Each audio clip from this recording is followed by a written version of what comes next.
Hello everyone, this is Professor Sana Ansari and welcome back to my YouTube channel. Friends, in this video we are going to deeply discuss about the Ricardian theory of comparative cost. This is a TYBCom semester 6th economics topic, friend. Hope you people are doing good and I just want to wish you a very best of luck for you people for your upcoming semester, that is semester 6 examination. So now let's start doing the preparation together, friends. And here I just want to tell you one thing about this theory, that this theory is you know already established by the economist Adam Smith. Adam Smith explained this theory in the form of absolute difference in cost, and then the theory was further explained by the David Ricardo and it is called as comparative cost theory. आपको मैं ये बताना चाहूँगी कि friends हमारे syllabus में हमारे topic में we just need to talk about right now only about the comparative cost. So definitely we're going to deeply discuss about the comparative cost, but this theory was already introduced by the other economist called Adam Smith. Adam Smith ने इस theory को पहले ही derive किया था और उनके accordingly इस theory को जिस फॉर्म में उन्होंने एक्सप्लेन किया था उसे वो कहते थे एब्सोल्यूट डिफरेंस इन कॉस्ट. ठीक है, एंड देन सेम थ्योरी को डेविड रिकार्डो ने फर्दर एक्सप्लेन किया है. नाउ एडम स्मिथ का थ्योरी मैं आपको पहले थोड़ा सा बताना चाहूँगी बिकॉज अगर आपके पास जो बेस है वो क्लियर होगा सो इजीली आप डेविड रिकार्डो की थ्योरी को अंडरस्टैंड कर पाएंगे. ठीक है. Now, so here I have added some introduction part, friends, and want to tell you one thing. If you are preparing for your examination, no, for 15 marks के weightage के लिए you can go with this PPTs and slides. जितना भी मैंने यहाँ पर लिखा है, for example, I have added introduction here and many pointers are there. You can pick whatever you want. And then I have discussed about the Ricardian theory and its concepts, and then its assumptions, and then table and table का explanation, and then diagram and diagrams explanation, and then that's all. So इतना भी अगर आप आपके paper और exam में लिख रहे हैं so it will be enough for you people. Okay, so now let's start with this theory here, friends. That is the introduction part. International trade deals with the trade between two countries. Between the countries, it involves exports and imports of goods and services. इसका मतलब ये होता है कि ultimately जब दो countries आपस में ट्रेड करती हैं सो इसमें कौन सी चीज़ आती है कॉल्ड जिसे हम कहते हैं एक्सपोर्ट और import. This is a normal introduction part, friends. Now as we already knows that the resources are scarce and we have to use the same effectively without and zero wastage. मतलब economy का जो आप देखते हो जो भी status होता है इसमें जो भी रिसोर्सेज हमारे पास होते हैं वो क्या होते हैं स्केयर्स होते हैं. मतलब जो इकोनॉमिक का मतलब ही क्या होता है कि आप जो स्केयर रिसोर्सेज जो लिमिटेड रिसोर्सेज है उनको इस तरीके से यूज़ करें कि आप अपनी अनलिमिटेड वांट्स और इच्छाओं को पूरा कर सकें. सो ना यहीं पर ये बात बताई जा रही है कि whenever you want to do a trade internationally that is import and exports so you have to just use the scarce resources effectively and without any wastage. You are not supposed to do any single wastage. That should be a zero wastage of your resources. Now Adam Smith explains the theory of absolute difference in cost. Subsequently, David Ricardo improved the explanation in the form of comparative difference in cost. So friends, ये दो line तो just मैंने introduce किया about the international trade because it's a part of your theory. And then यहाँ पर ये दो line आप ऐड कर सकते हैं. एटलीस्ट यहाँ से भी आप आपके आंसर को लिखना स्टार्ट कर सकते हैं दोस्तों कि एडम स्मिथ ने एब्सोल्यूट कॉस्ट थ्योरी दिया था एंड देन उसी थ्योरी को इम्प्रूव करके डेविड रिकार्डो ने बनाया है आपको कंपैरेटिव कॉस्ट थ्योरी. ठीक है, ना आगे देखते हैं. Adam Smith, in his book Wealth of Nation 1776, argued that international trade is advantageous for all the participating countries only if they enjoy absolute difference in cost of production of the commodity in which they specialized in. Now, Adam Smith ने अपनी book Wealth of Nation जो उन्होंने 1776 में बनाई थी उसमें mention किया है कि अगर इंटरनेशनली जितनी भी कंट्रीज ट्रेड कर रही हैं, समझो इंडिया है, जापान है, टर्की है और जर्मनी है, सो जितने भी कंट्रीज है, पार्टिसिपेटिंग कंट्रीज इन्हें कहते हैं, जो कुछ ना कुछ एक्सपोर्ट और इम्पोर्ट कर रही हैं। सो यहाँ पर बात ये होती है कि मोस्टली हम देखते हैं कि जो रिसोर्स हमारे पास ज़्यादा होते हैं हम उसका प्रोडक्शन करते हैं और उसको हम बेसिकली क्या करते हैं, एक्सपोर्ट भी करते हैं ताकि हम उससे कमा सकें। ठीक है, सो थियोरी में एडम स्मिथ ने ये कहा है कि आप जिस कमोडिटी में स्पेशलाइजेशन रखते हैं आप उस कमोडिटी को बनाएं और एक्सपोर्ट करें और कमाएं। So this is what we call the absolute cost advantage theory. That was the simple think and thought about this theory is कि अगर जो भी पार्टिसिपेटिंग कंट्रीज है, those are doing international trade, if they have a advantage, if they have a specialization in the production of some commodity, so then they have to produce those commodity and they have to export the same commodities. Okay, so this is what we call the absolute cost advantage theory. But now आगे हम देखते हैं कि क्या है। अब now come to the Ricardian theory.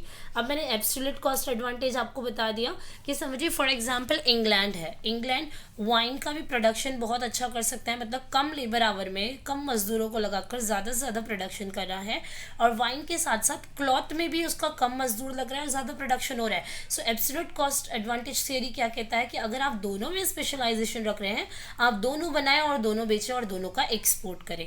लेकिन now come to the Ricardian theory of comparative cost. Theory ही कह रही कि यहाँ पर we need to do a comparison, this is what we call the comparative theory. ठीक है, now according to the Ricardo, the essence for international trade is not the absolute difference in cost but the comparative difference in cost। मतलब यहाँ पर ये कहा जा रहा है कि डेविड रिकार्डो के अकॉर्डिंगली इंटरनेशनल ट्रेड में सबसे इंपॉर्टेंट चीज़ एब्सोल्यूट डिफरेंस कॉस्ट नहीं होता है बल्कि कंपैरेटिव डिफरेंस इन कॉस्ट होता है।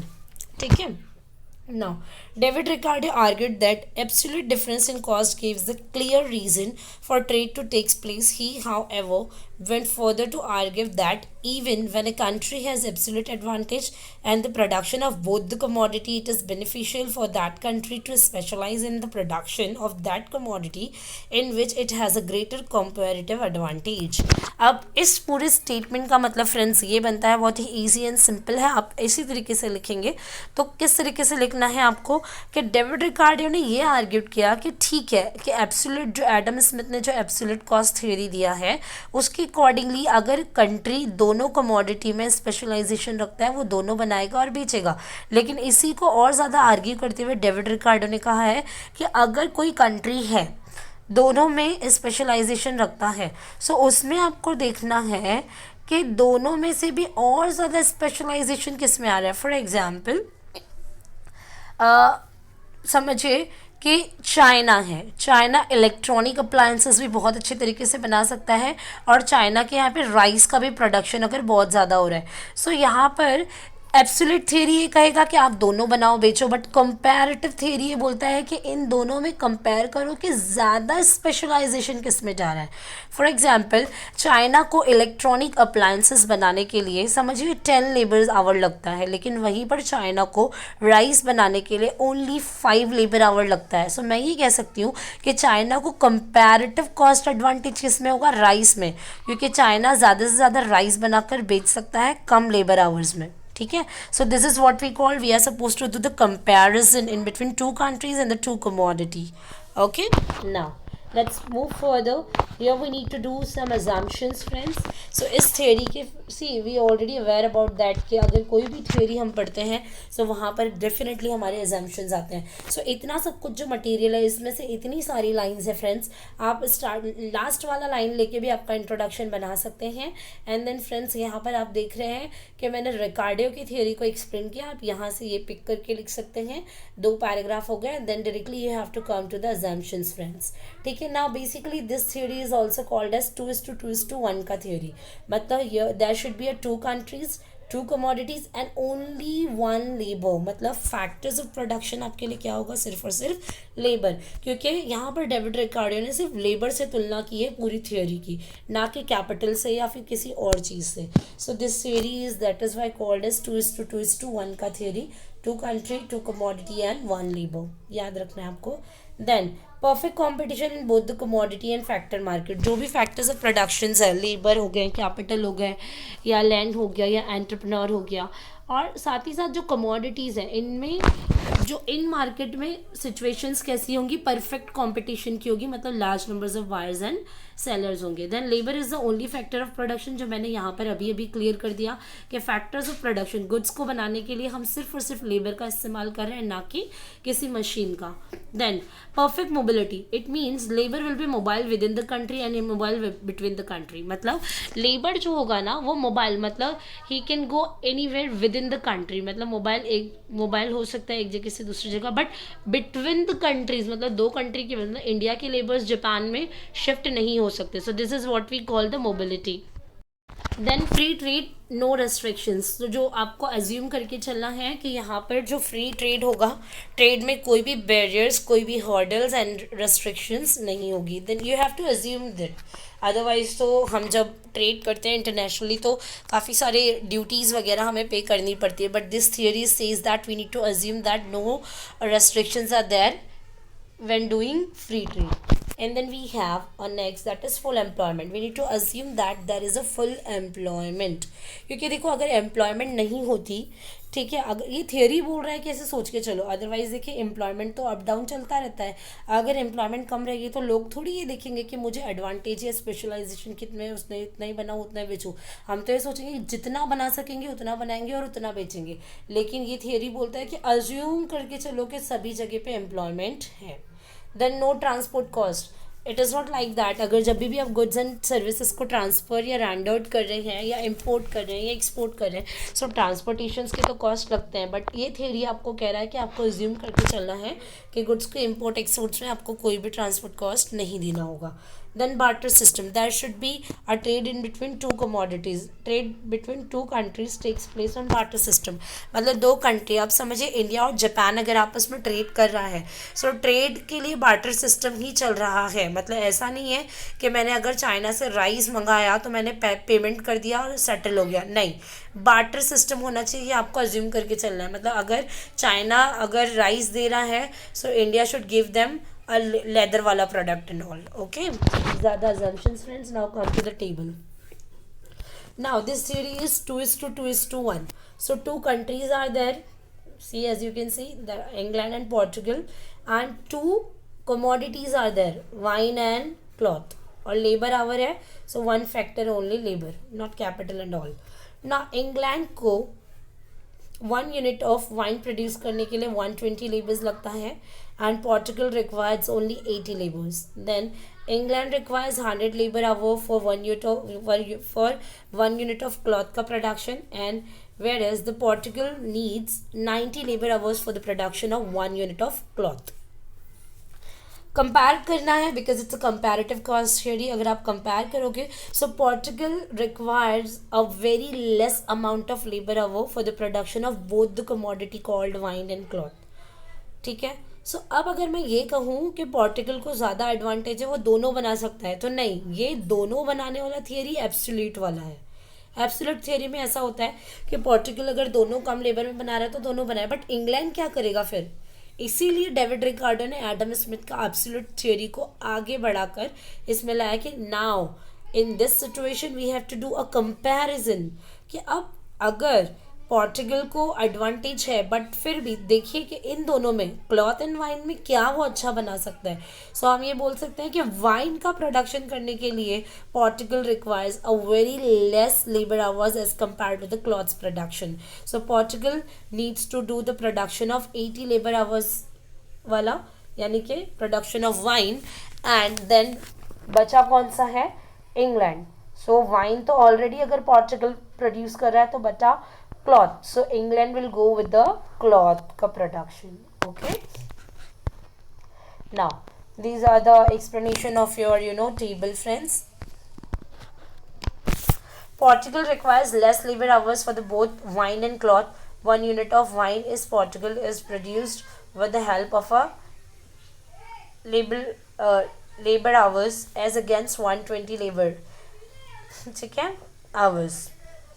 सो बेसिकली यहाँ पर यही चीज़ मेंशन की है मैंने एक्सप्लेनेशन में फ्रेंड्स, कि Portugal requires a very less labor hours for the production of 1 unit of wine and 1 unit of cloth as compared to the England. So Portugal का comparative cost advantage होता है special in the wine में, कि वो wine ज़्यादा produce कर सकता है कम लेबर आवर्स को लेके as compare to cloth. So Portugal will produce the wine and then England have a comparative disadvantage in the production of cloth, that is 100 labor hours. ठीक है, सो इंग्लैंड क्या करेगा, क्लॉथ का प्रोडक्शन करेगा. Now इस theory को हम लोग डायग्रामेटिकली समझने की कोशिश करते हैं फ्रेंड्स. सो नाउ यहाँ पर देखिए क्लॉथ एंड यहाँ पर वाइन मैंने दिखाया है. हमने ये स्टडी कर रखा है कि वाइन का प्रोडक्शन जो है वो कौन करने वाला है, पोर्टुगल, क्योंकि Portugal requires a less labour of hours for the production of 1 unit of wine. ठीक है, सो वाइन का प्रोडक्शन कौन करेगा, लेबर. सो बस यहाँ पर एक PNL इज अ पोर्टुगल वाला curve and EG is stands for the England वाला स्लोप. ठीक है, एंड ET हमने एक टेंजेंट लाइन ड्रॉ की है which is parallel to the Portugal वाला line, that is PL. So यहाँ पर it is directly showing that कि England has Portugal देखिए इतना पार्ट कवर कर रहा है. Portugal कितना पार्ट कर रहा है, इतना पार्ट कवर कर रहा है किसका, वाइन का. So Portugal has a very comparative advantage in the production of wine. So Portugal क्या बनाएगा, वाइन, एंड जो बच गया क्लॉथ ये बनाएगा आपका इंग्लैंड. ठीक है फ्रेंड्स, एंड देन उसी चीज़ को हमने यहाँ पर एक्सप्लेन किया है. ठीक है, PLEG करके आपको सारी इन्फॉर्मेशन मैंने यहाँ पर फ्रेंड्स दे रखी है. ठीक है, सो अगर कोई भी डाउट एंड डिफिकल्टी होगा तो आप मुझे यहाँ पर पूछ सकते हैं. एक बार मैं आपको रीड कर देती हूँ. In the above diagram PL and EG are the production possibility curve of the Portugal and England respectively. मतलब आप ये जो देख रहे हैं PL और EG, ये क्या है, प्रोडक्शन पॉसिबिलिटी कर्व है. मतलब इस कर्व पे हम प्रोडक्शन दिखा रहे हैं दोनों कंट्रीज़ का. ठीक है, and then Portugal has absolute cost advantage in the production of both commodity. Yes, क्योंकि Portugal दोनों के दोनों commodities को भी क्या कर सकता है, बना सकता है. तो इसे हम कहेंगे कि Portugal has absolute advantage in the production of both commodities. Then Portugal needs to do the produce of wine because in that it has a less labor hours required, and England will specialize in the cloths, whereas it is the comparative disadvantage less than what it is in the production of wine. मतलब बात ये हो रहा है कि यहाँ पर पोर्टुगल को कंपैरेटिव, एब्सोल्यूट में तो पोर्टुगल दोनों भी कमोडिटी बना सकता है, लेकिन कंपैरेटिव कॉस्ट एडवांटेज में जब हम कंपेयर करेंगे, so Portugal will produce the units of wine because it's requires a less number of hours in the production of wine. So Portugal will produce the wine, and whereas England has a comparative disadvantage which is less than its production of wine. So England will produce the cloths. Okay, now so here we have completed this very important theory friends. If anybody have any doubt and difficulty, so you can make a comment on my YouTube channel friends. That's all enough for today. Bye bye, have a nice day, take care.